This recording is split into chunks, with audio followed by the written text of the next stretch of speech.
Bonjour, c'est Anne Guéquière. Alors si ce n'est déjà fait, j'aimerais vous inviter à vous inscrire dès maintenant à notre newsletter Métamorphose sur notre site internet métamorphosepodcast.com.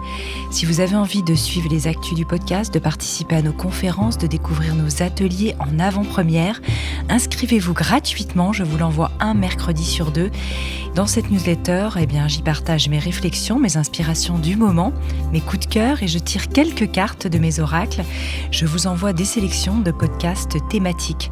Bref, tout pour continuer à vous mettre sur le chemin de la métamorphose. Alors pour vous abonner dès maintenant, rendez-vous sur notre site métamorphosepodcast.com et dès la page d'accueil, vous trouverez un petit encart d'inscription. Merci encore pour votre fidélité et à très vite dans votre boîte mail.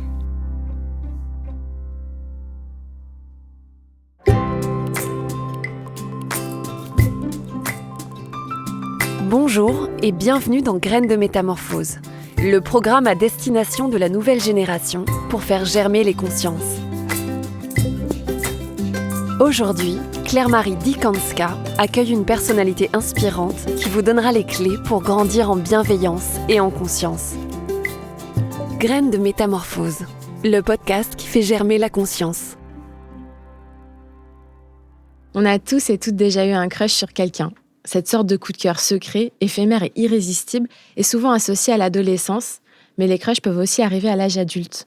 L'inconnu, imaginé comme parfait ou parfaite, obsède nos pensées, nous fait rêver et fantasmer. On ne parle plus que de lui ou d'elle, ou plutôt de ce qu'on s'en imagine. Car à la différence d'une relation amoureuse ou d'un flirt, on ne connaît souvent pas bien l'objet de nos crushs. On peut même ne jamais lui avoir parlé. Ce phénomène de société, notre invitée du jour l'a étudié sous toutes ses coutures. Sociologue, elle a interrogé les premiers concernés, les jeunes de 13 à 25 ans, qui espionnent leur crush sur les réseaux sociaux. Dans son nouveau livre « Crush », fragment du discours amoureux publié aux éditions Flammarion, il lui parle de l'émergence d'une nouvelle approche de l'amour. Entre l'ancienne rigidité des relations codifiées par le mariage et la consommation sexuelle encouragée par les applis comme Tinder, l'autrice nous amène à la découverte de ce que signifie aimer pour la génération crush. Bonjour Christine Détrez et bienvenue dans Graines de Métamorphose. Bonjour. Au début du livre, tu ne sais pas ce qu'est un crush. Maintenant, tu dois le savoir mieux que quiconque. Est-ce que tu peux nous expliquer le concept ? Alors, en fait, le concept, dans l'introduction, tu as dit, c'est, une attirance, secrète que toutes et tous, ont déjà éprouvée, sur quelqu'un. Alors, je suis pas sûre que toutes et tous, l'ont déjà éprouvé parce que je pense que ça dépend de quel âge on a. Je suis pas sûre que moi, dans ma génération, n'ayant pas le mot, on l'a éprouvé. Je sais pas, ça va être quelque chose qu'on va pouvoir discuter ensemble. Mais si on donne une définition rapide, un concept rapide, moi, je dirais alors plutôt qu'une attirance secrète, je dirais une attirance qui a vocation à rester cachée, de la personne concernée. Parce que je pense pas qu'elle soit parfaitement secrète parce qu'on en parle beaucoup, beaucoup, beaucoup, beaucoup, mais peut-être pas avec la personne pour qui, en fait, on éprouve cette émotion, cette sensation ou ce sentiment. Mhm. Et justement, le titre de ton livre est évocateur. Crush, fragment du nouveau discours amoureux. Donc, c'est vraiment la manière dont on parle de l'amour, en fait. Comment est-ce que l'idée de crush, elle change cette manière dont on parle d'amour ? Oui, alors le sous-titre, c'est une référence au livre de Barthes, en fait, de Roland Barthes. Et Roland Barthes, il parle vraiment de l'amour-passion et il explique que il y a effectivement le sentiment qu'on ressent et puis toutes les histoires, tout le discours qu'on se fait à soi-même. Et là, ce qui m'a intéressée, c'est que le discours, il m'a semblé qu'avec Crush, en tout cas tel que ça apparaissait dans les entretiens que je faisais avec les ados que j'ai rencontrés, puis les jeunes adultes, c'est pas tant un discours avec soi-même, c'est beaucoup un discours avec les autres. Et ça, il me semblait que c'était justement une différence par rapport à ce que pouvaient éprouver ou raconter les gens de la génération précédente. Ou en fait, la génération précédente aurait plus, du coup, un discours qui s'adresserait à la personne aimée qu'à leur entourage. Oui, alors, on bien évidemment, il faudrait pas opposer, de façon un peu, trop, radicale, les générations, enfin voilà, les ados d'aujourd'hui par rapport à leurs parents. Moi, je suis plus de la génération des parents, hein, des ados et bien évidemment que quand j'étais ado, je parlais aussi à mes copines mais alors je j'allais pas dire crush parce que je connaissais pas le mot, mais de mes coups de cœur, de mes béguins. Alors même si on n'employait quand même pas béguin non plus, mais il m'a semblé que, dans ma génération, on n'avait pas, par exemple, les réseaux sociaux. Moi, très très très concrètement, hein, si on se resitue, moi, quand je téléphonais à mes copines, c'était un téléphone fixe et mon père, il se mettait dans l'embrasure de la porte et il montrait sa montre parce que, on payait au temps de communication Mmh. et ça change tout. Le fait d'avoir un téléphone portable, on n'a plus à se demander combien de temps on passe, sur le téléphone à discuter avec les copines ou à aller chercher sur les réseaux sociaux. Il me semble que ça change beaucoup de choses, à la place, en fait, très temporelle et puis même mentale, bah, du coup, qu'on accorde à ce béguin, ce coup de cœur, comme on le disait, de mon temps, hein, pour faire un peu, siècle dernier ou au crush tel qu'on le dit, voilà, dans les moments contemporains. Tu vois les relations amoureuses plutôt comme un phénomène historique et social en tant que sociologue. Comment est-ce qu'elles ont évolué jusqu'à cette mode du crush? Oui, alors ça, effectivement, merci de le préciser parce que c'est vraiment, très, très important de le dire, hein. Moi, je suis, sociologue, donc et même je peux préciser, je suis sociologue de la culture, du genre, des émotions et donc moi, mon approche, c'est vraiment de se dire: les sentiments, on peut les prendre vraiment comme des faits sociaux et culturels et je Mmh. peux même les prendre comme des pratiques culturelles, en fait et un livre qui m'a beaucoup aidée, en fait, hein, pour, travailler sur le mien, ça a été un livre qui s'appelle «Histoire du flirt», qui a été écrit par, une historienne, Fabienne Castarosas et elle dit en fait, le flirt, c'est un même mot et en un siècle, il arrive en gros, on peut le dater, fin 19e en France et puis il est, la fin de son siècle d'or, c'est, les années, 60-70 et elle dit: «On va avoir un même mot pendant un siècle qui va pas représenter la même chose» et ça m'a passionnée parce que je me suis dit: «Mais si le mot flirt ne veut pas dire la même chose, pendant un siècle et si à un moment il disparaît, est-ce que je peux pas, essayer de travailler le mot crush de la même façon qu'elle a travaillé sur le mot flirt? Et donc elle dit: «Le mot flirt, en fait, quand il arrive fin 19e, on peut pas le comprendre sans le remettre dans le contexte» et le contexte, c'est quoi? C'est des jeunes filles de bonne famille qui n'ont même pas le droit de regarder, dans les voilà, les bals ou les réunions et cetera. Bah, les jeunes hommes, elles ont même pas le droit de les regarder dans les yeux et donc toute l'histoire du flirt, c'est l'histoire déjà de oser regarder quelqu'un dans les yeux, oser, effleurer un pied sous une table ou sous une grande robe et puis petit à petit, le rapprochement des corps et donc ça m'intéressait de me dire: «Voilà, aujourd'hui, dans un siècle effectivement», enfin tu le rappelais dans l'introduction, hein, on a les applis de rencontres, le rapprochement des corps, il semble, pas très compliqué.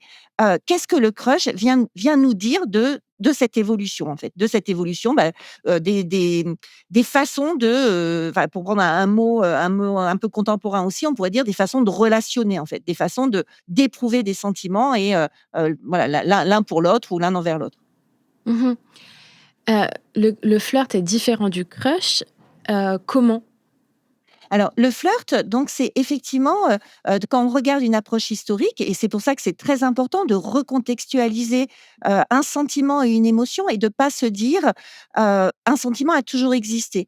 Alors, le flirt, c'est, je le disais, l'histoire du rapprochement des corps. C'est au début, pouvoir, oser regarder quelqu'un dans les yeux alors qu'on n'a pas le droit et puis petit à petit, ça va être une sorte d'apprentissage comme ça de grammaire amoureuse des jeunes filles qui vont apprendre à séduire, qui vont apprendre à décoder des signes, qui vont apprendre à flirter, hein. C'est ce qu'on retrouve alors très, très fort et très, très joliment illustré dans tout ce qui va être la culture yéyé.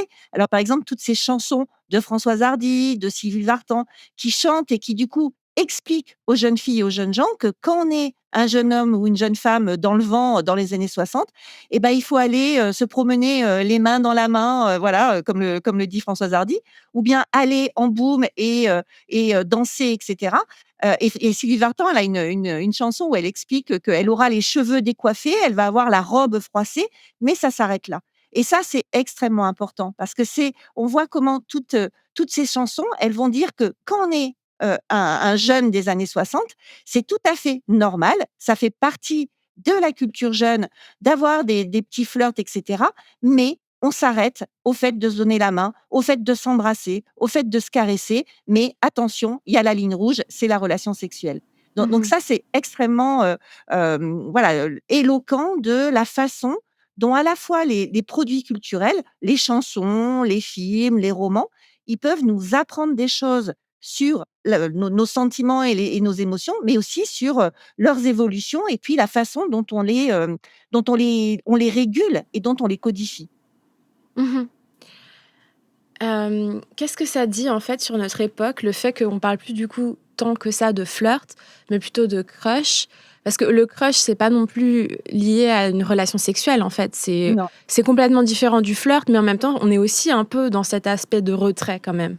Oui, tout à fait. Alors, qu'est-ce que ça dit de notre époque? Là, donc pour tout ce qui concerne le flirt, hein, je me réfère au livre que j'ai cité, le livre Histoire du flirt de Fabienne Casarosas, et puis aussi un autre article qui avait été écrit par un démographe, Hugues Lagrange, qui parlait aussi du flirt.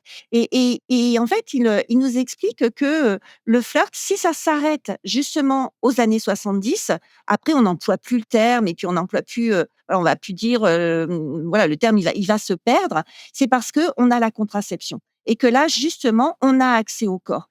Et ce qui m'a, passionnée, c'est de voir au contraire, dans les entretiens en fait, que je menais avec, les adolescents, adolescentes et puis avec les jeunes adultes, l'idée que ce qu'ils trouvaient dans le crush, c'est justement le fait que la personne n'est pas au courant. Et on va en parler beaucoup, beaucoup, beaucoup avec les copains et les copines, mais la concrétisation, de la romance, hein, de l'histoire qu'on se fait dans sa tête ou qu'on se fait avec les copains, copines, bah, c'est pas le but, en fait.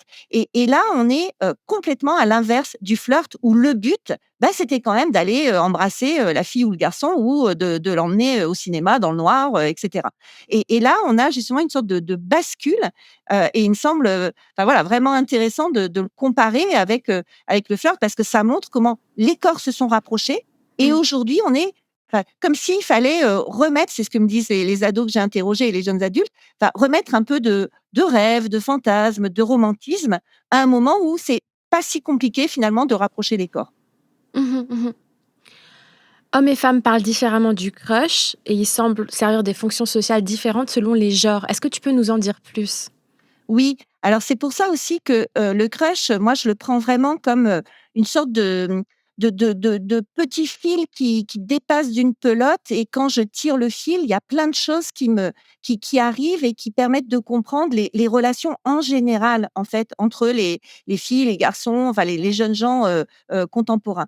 Et ce que ça nous renvoie, hein, effectivement, cette différence, genrée, pour parler du crush, pour s'exprimer sur le crush, c'est quelque chose de beaucoup plus général sur, effectivement la différence genrée, de rapport aux émotions. Alors si je donne un exemple très concret, dans tous les entretiens, les jeunes filles, voilà, les petites jeunes filles de collège jusqu'aux jeunes femmes, de post-bac, en gros, quand je leur demandais: «Mais est-ce que le crush, tu connais? Est-ce que tu en parles avec les copines?» elles éclataient de rire et elles disaient: «Mais oui» et puis les collégiennes disaient: «Mais si on n'avait pas le crush, mais de quoi on parlerait?»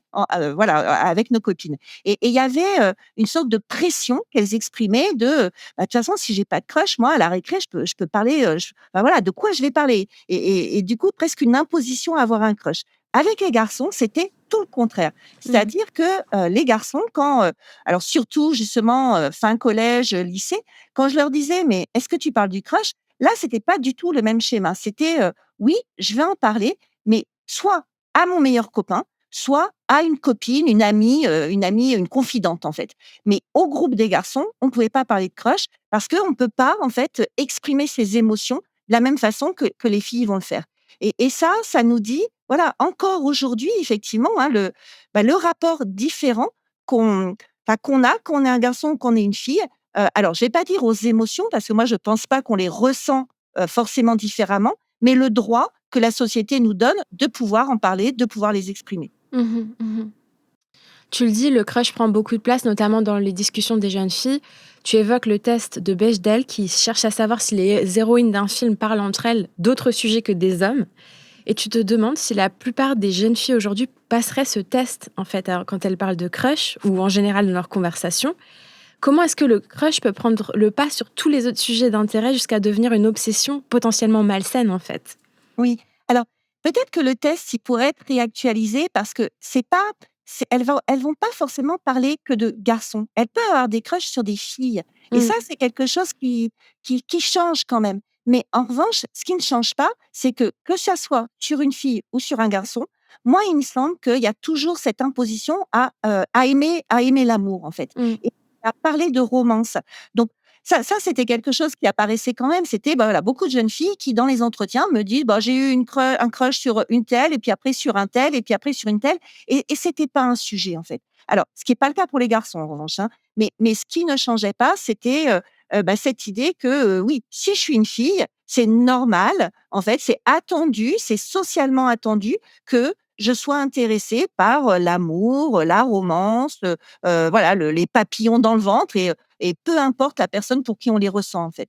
Donc ça, c'est vraiment quelque chose qui, à la fois, change et en même temps, bah, voilà, reconduit ce stéréotype de la fille amoureuse de l'amour, amoureuse de la romance. Mmh. Pourquoi est-ce que le secret est un des éléments constitutifs du crush?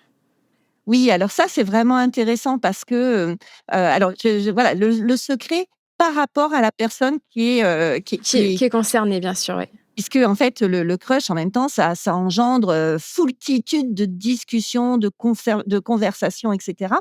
Alors moi, il me semble que, ce secret, alors, par exemple, très très très concrètement, il va s'exprimer par le fait que, les meilleures copines à qui on parle du crush, elles vont connaître le surnom, et ça, le surnom, c'est quelque chose qui est beaucoup revenu, et souvent, c'est des surnoms un peu ridicules, voilà, enfin mais qui en même temps montrent, le lien avec l'amitié et la force du groupe et de l'amitié.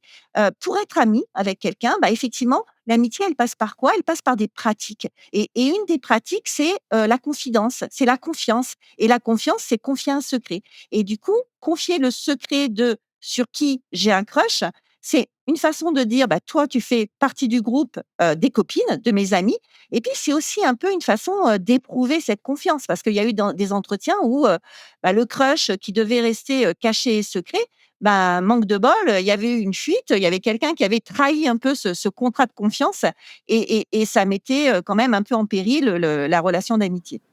Tu parles à beaucoup de jeunes dans ton livre. Tu fais des entretiens avec eux et ils te racontent un peu leur vision. Mathilde, 25 ans, te parle des frontières beaucoup plus floues qu'avant entre l'amitié et l'amour. Par exemple, au début d'une relation, lorsque les deux partenaires ne savent pas encore où ils se situent l'un par rapport à l'autre. Comment le crush et le secret qu'il implique favorisent-ils ces zones de flou? Oui, alors ça m'a semblé vraiment, quelque chose de très contemporain aussi, c'est-à-dire, le crush qui permet aussi, d'interroger et de venir un peu, bousculer des certitudes, peut-être beaucoup plus établies dans les générations d'avant. Alors, par exemple, effectivement, la différence entre ça, c'est de l'amitié, ça, c'est de l'amour. Mmh. Des sortes de catégorisations comme ça entre, des sentiments, et puis le fait de plaquer un nom sur un sentiment, et qui le rend très différent d'un autre sentiment. Alors c'est par exemple, tu parles de Mathilde, mais il y a une autre personne que j'ai interrogée voilà, dans le livre, qui s'appelle Nemo, et qui dit qu'il y a un jeune homme, queer, et qui dit: «Mais, moi le crush, ça peut être aussi des crushs, amicaux. Voilà, je peux aussi voir quelqu'un, voilà, tu sais, enfin dans le métro, et puis avoir une forme d'admiration, et je vais appeler ça un crush, et puis aussi avoir une amie avec qui je vais investir de la passion, mais c'est de la passion amicale, et je vais appeler ça crush aussi». Et il y avait, dans les propos de Mathilde, dans les propos de Nemo, dans les propos de Mehdi aussi, vraiment cette interrogation sur, mais qu'est-ce qu'on va faire de ces catégories hyper, rigides, hyper strictes, hyper, imperméables, qui nous ont été légués depuis, des siècles de littérature, des siècles voilà, de normes et de règles, en fait. Mmh. Oui, justement, Nemo, ce jeune homme queer, il a une autre vision du crush. Pour lui aussi, en termes de communication, c'est beaucoup plus important. Il entretient pas du tout le flou et le secret autour du crush. Heu, Pourquoi est-ce que c'est important pour lui de communiquer ses besoins, ses attentes et ses limites, plutôt que d'entretenir l'amour-passion traditionnel, drapé de mystères et de non-dits et qui se perpétue d'une certaine manière avec le crush?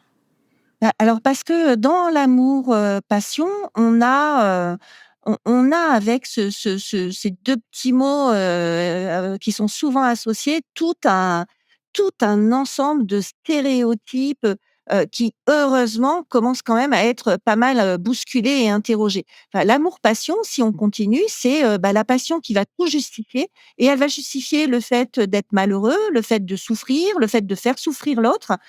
On est encore, voilà, alors bien évidemment, heureusement qu'on a des séries ou des chansons, des livres qui essayent d'interroger ça. Mais quand on regarde notre culture, la culture populaire, mais comme la culture classique et légitime, on a souvent cette idée que, bah oui, souffrir pour aimer, c'est normal et quand on aime, on souffre et et tout est justifié puisque c'est l'amour et on le voit, enfin, pour moi, c'est vraiment important d'insister là-dessus parce que on voit que c'est pas juste de la littérature, c'est pas juste du cinéma, c'est pas juste de la petite culture, populaire et cetera, puisque c'est ce qui arrive jusqu'au féminicide et quand on se bat, pour dire: «Ça, c'est pas un crime passionnel, c'est un féminicide», il y a c'est tout ça, en fait, qu'il y a derrière. C'est dire: «Mais qu'est-ce que je dis quand j'associe de façon, automatique, romantique, quand je romantise, l'idée que l'amour, c'est la passion et que la passion permet tout?» Et Nemo, finalement, il vient interroger ça aussi en disant: «Mais stop, enfin stop avec ce mythe, heu et et et tout ce que ça nous tout ce que ça véhicule et qu'on n'interroge pas, en fait». Mmh. Mmh. Toujours sur le thème de la communication, le concept de crush apparaît comme un moyen pour certains hommes hétéros d'évoquer l'amour avec pudeur et sans s'exposer trop. Qu'est-ce que tu en penses? Et en quoi ce mot peut-il peut-être libérer certains hommes en leur permettant de parler d'émotions? Oui, ça, c'est vraiment important parce que ça renvoie à cette idée de socialisation, différenciée, genrée aux émotions et en fait, quand on parle de socialisation genrée, on peut dire: «Bah oui, les filles ont cette pression d'être amoureuses de l'amour, amoureuses de la romance et de toujours parler des émotions», mais en même temps, on peut voir combien, les garçons sont privés de ça. En fait, le fait pour un garçon, pour un jeune homme, de dire que c'est honteux de parler de ses sentiments et cetera, bah, ça crée une sorte de privation et de peur de s'exposer et ça revient donc très fort dans ces propos de ces jeunes hommes qui me disent en fait, c'est comme si crush, ça allait dans la phrase «juste un crush». Quand ils me disent: «Oui, je vais utiliser le mot crush», ils me disent parce que en fait, c'est un petit mot qui fait un peu ado, puis c'est un petit mot anglais et donc il y a cette idée de prendre de la distance, en fait, de prendre de la distance avec, l'idée qui fait peur, qui est l'idée d'amour. Et je leur ai posé la question en disant: «Mais quand tu me dis que, dire c'est juste un crush, ça protège», je leur ai demandé: «Mais ça protège de quoi? Ça protège des autres, qui vont se moquer de toi si tu as un râteau ou ça protège de qui?» Et ils me disaient: «Bah oui, ça protège des copains parce que du coup, bah, si ça marche pas, c'est pas grave, c'était juste un crush, donc ça n'entame pas la virilité et cetera». Et puis ils me disaient aussi: «Puis ça me protège de moi-même parce que ça me protège effectivement d'un trop grand, engagement, émotionnel et ça protège, de la déception, de la souffrance, et cetera. Donc ça, je trouvais que ça, c'était assez intéressant parce que souvent on va voir le poids du genre sur les jeunes filles et là, il me semble qu'on voit aussi le poids du genre sur les jeunes hommes et avec cette privation, en fait, de la possibilité, de, parler de sentiments, de parler d'émotions, de parler d'amour et puis, si on se prend un râteau, c'est pas si grave en fait, hein. C'est la vie et c'est pas son honneur qui est son honneur d'homme, son honneur viril qui est mis en jeu parce que ça n'a pas marché en fait. Mmh mh. Tous les hommes n'utilisent pas ce terme. Pour beaucoup de jeunes interrogés, l'approche des relations hommes-femmes reste très sexiste et axée sur la consommation et l'objectification des femmes plutôt que sur l'émotion qui sous-tend le mot crush. Heu, que reflète ce fossé chez les hommes dans la compréhension du terme? Alors, je reviendrai un peu sur ce que tu viens de dire. Mmh mh.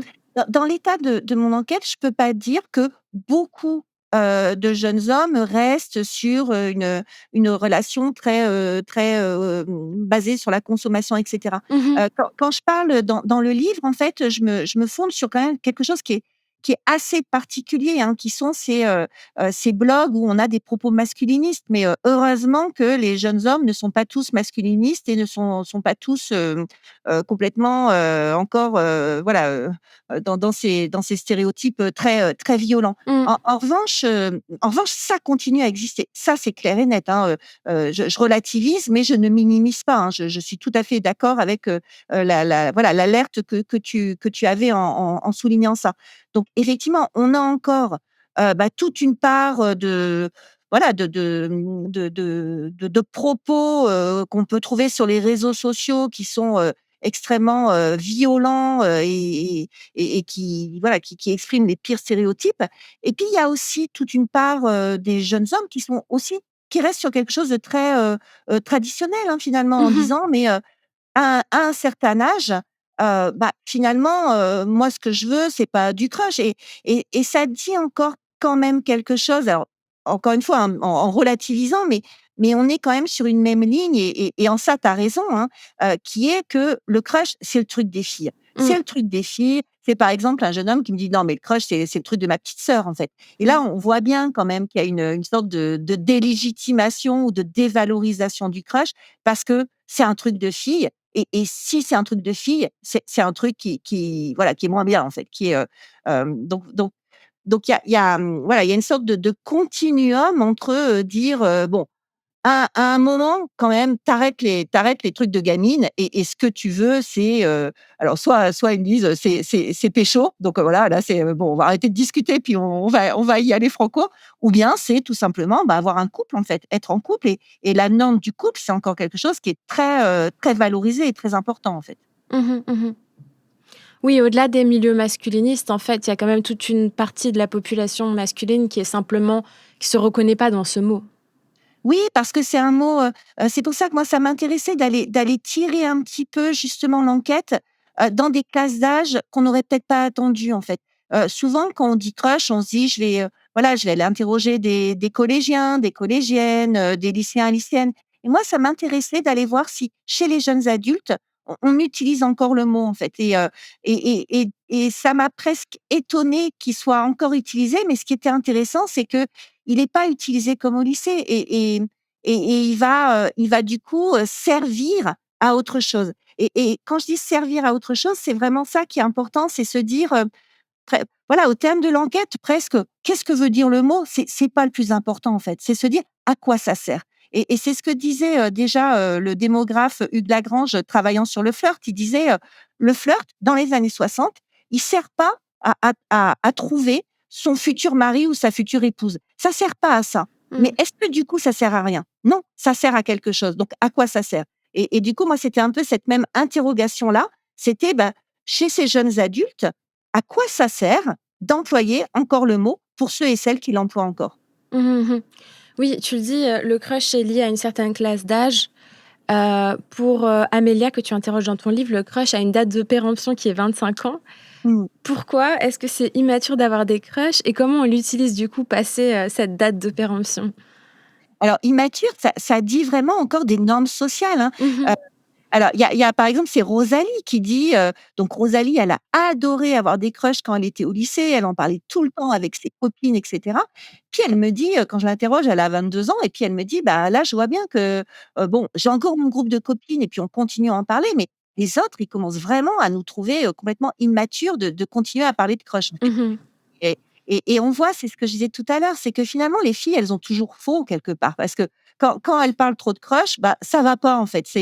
Voilà, c'est comme si la société leur disait toujours, voilà, il y a une façon d'aimer la bonne personne, de la bonne façon et au bon âge. Et Mmh. quand 5 ans, 22 ans, maintenant il faut passer aux choses sérieuses. Enfin là, je reprends le titre d'un magnifique livre d'Isabelle Claire, qui elle parle des choses sérieuses en parlant justement de l'amour au lycée. Et ça, c'est revenu vraiment dans, voilà, Rosalie, c'est typique de ce qu'elle dit en disant: «Non mais là, normalement, quand même, il faudrait que j'arrête». Et du coup, il y a presque une double sanction, parce que, 1, elle commence vraiment à en avoir un peu ras-le-bol d'avoir des crushs tout le temps, parce que ça lui prend du temps, ça lui prend de la charge mentale. Et 2, en plus, elle sait que socialement, elle a plus l'âge de l'avoir, et donc elle culpabilise un peu, voilà, non seulement elle en souffre, et en plus elle culpabilise d'en souffrir. Donc ça fait, 2, voilà, 2 façons de le payer quelque part. Mmh. Le mot crush cache des réalités différentes pour les femmes et les hommes, pour les relations hétérosexuelles ou homosexuelles, pour les jeunes et les moins jeunes, pour un peu chacun dans sa réalité. Quel est le point commun de toutes ces réalités justement? Alors le point commun, je dirais, il est compliqué, hein, parce que c'est à la fois, des ch je suis en train de réfléchir. du coup, le point commun, c'est peut-être, cette interrogation quelque part sur comment on fait et ça m'a frappée quand même. Je me suis dit: «Mais c'est toujours compliqué quand même» et quand bien même ça paraît léger, quand bien même ça paraît futile, parce qu'au début tous les entretiens, ils commencent au début par un éclat de rire et puis ils Mmh. finissent par, ouais, finalement c'est pas si simple que ça. Ça pourrait être ça le point commun. Voilà, c'est, l'éclat de rire du départ et puis au bout de 2 heures d'entretien, de plus savoir de quoi on parle quelque part et ça pour moi, ça met le doigt sur, le fait qu'aujourd'hui, c'est toujours compliqué effectivement d'avoir, des sentiments, des émotions, de pouvoir se les dire, de pouvoir les raconter, de pouvoir en faire des choses simples, en fait. Mmh. Tu écris, je cite: «Est-ce que le crush ne serait pas alors une façon de trouver un modèle de relation qui ne soit ni le sexe pour le sexe, ni le couple traditionnel?» Est-ce que, le crush, ça s'inscrit un peu dans une mouvance où les applis, de rencontres ont «tué la romance» entre guillemets et est-ce que du coup les applis de rencontres sont dépassées? Est-ce qu'on arrive vers une autre définition des relations? Oui, alors là aussi, hein, je pense il faut pas, voilà, il faut pas généraliser. Il faudrait vraiment faire une enquête très précise là-dessus. Alors il y a des gens, hein, déjà des autrices notamment qui ont travaillé sur ça. Je pense à Eva Illouz, je pense à Judith Duportail et alors chacune avec, leurs mots et chacune avec, leur façon d'investiguer tout ça. Judith Duportail, elle parle de la dating fatigue, en fait. Elle reprend un terme qui avait été, déjà forgé par une autrice américaine avant elle et c'est cette idée que, effectivement, peut-être qu'il y a alors pas de façon générale, parce que là aussi, il faudrait pas penser que, toutes les rencontres d'applis de rencontres, ne mènent à rien, ne sont que sur la consommation. Il y a des gens pour qui ça va très bien, donc tant mieux, hein, voilà, chacun, il y a l'idée est pas de dire, faut faire comme ci, faut faire comme ça et puis 2, il y a des rencontres sur les applis de rencontres qui mènent vers des histoires d'amour, des couples traditionnels et Mmh. cetera. Mais en revanche, ce qui arrive quand même, hein, voilà, de plusieurs endroits, donc ces livres que je viens de citer, des articles de journaux. C'est un peu une sorte de lassitude et d'interrogation sur, voilà, est-ce que ça convient à tout le monde, en fait, ces applis de rencontres? Et la dating fatigue, c'est un peu le burn-out, en fait, le burn-out de la répétition de la rencontre et par exemple, Mehdi, il me parle pas de dating fatigue, mais il me dit: «Mais à un moment, tu te dis, que tu as passé la nuit avec quelqu'un et tu sais rien de la personne Mmh. et il y a presque un besoin, de remettre un peu les étapes dans un autre ordre. Alors je vais pas dire dans le bon ordre parce qu'encore une fois, je veux pas du tout être normative, mais dans un autre ordre qui est, oui, mais il est où le moment où je rêvais, le moment où je discutais, le moment voilà, où j'apprenais à connaître la personne, où je me faisais des films, le romantisme et cetera et pour Mehdi, c'est ça le crush, en fait, c'est permettre ça. Alors lui, il a aussi une définition un peu appropriée, un peu adaptée du crush, hein, parce que lui, il a des crushs avec des personnes, qu'il connaît, avec qui il a des relations sexuelles et cetera mais pour lui, c'est distinguer quand même la personne où il va y avoir plus que la relation sexuelle d'une personne qui serait, voilà, un plan cul ou une personne qu'il aurait juste rencontré sur une appli comme ça. Mmh. Et j'ai une dernière question. Quel est le nouveau modèle de romance prôné par la jeune génération? Tu l'as un peu évoqué avec Mehdi. Et qu'est-ce que ça change concrètement dans nos relations? Alors, je pense pas qu'il y ait de nouveaux modèles prônés. Mmh. Je sais pas si cette génération-là en est déjà à cette étape-là parce que je pense qu'il y a surtout beaucoup de questions et ça me semble normal, en fait et c'est sain, et parce que, enfin, ce modèle quand même du couple, hétérosexuel, traditionnel, monogame, et cetera, il est tellement, tellement, tellement ancré, par encore une fois toute la culture qu'on nous a véhiculée, puis toutes les normes morales et toute l'organisation de la société. Notre société, elle est organisée pour, des couples hétéros, et cetera et donc, c'est tellement ancré que quand on commence à interroger ça Et encore une fois, interroger, ça veut pas dire le mettre à la poubelle et dire qu'il faut pas faire ça. Mais c'est ouvrir l'éventail des possibles.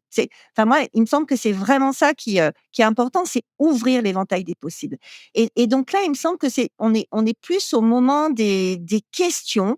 Mais il dit, mais le crush, c'est définir l'indéfinissable. Et il dit, on est dans un moment où il y a plus de, enfin, comme si tout était un peu mouvant. Et du coup, c'est passionnant. Et puis en même temps, c'est hyper déstabilisant. Et on peut comprendre que ça soit un peu angoissant et inquiétant. Mais moi, je me souviens d'une phrase que disait Christine Delphi quand elle parlait de genre, hein, la sociologue donc féministe, quoi. Et elle disait, oui, le moment où les certitudes vacillent, c'est un moment qui peut faire peur, mais c'est ça qui permet après qu'il y ait d'autres choses qui surgissent en fait. Donc voilà, je suis pas sûre qu'on ait déjà des nouveaux modèles, et peut-être qu'il faut pas avoir un nouveau modèle. La crainte après la vigilance, c'est peut-être pas qu'on remplace un modèle par un autre modèle, mais plutôt par la possibilité de choisir entre plusieurs modèles et de se faire peut-être son propre modèle, même si ça c'est sans doute très compliqué. Merci Christine pour cette nouvelle perspective sur l'amour. Pour en savoir plus, je vous conseille le livre Crush de Christine Détresse, publié aux éditions Flammarion.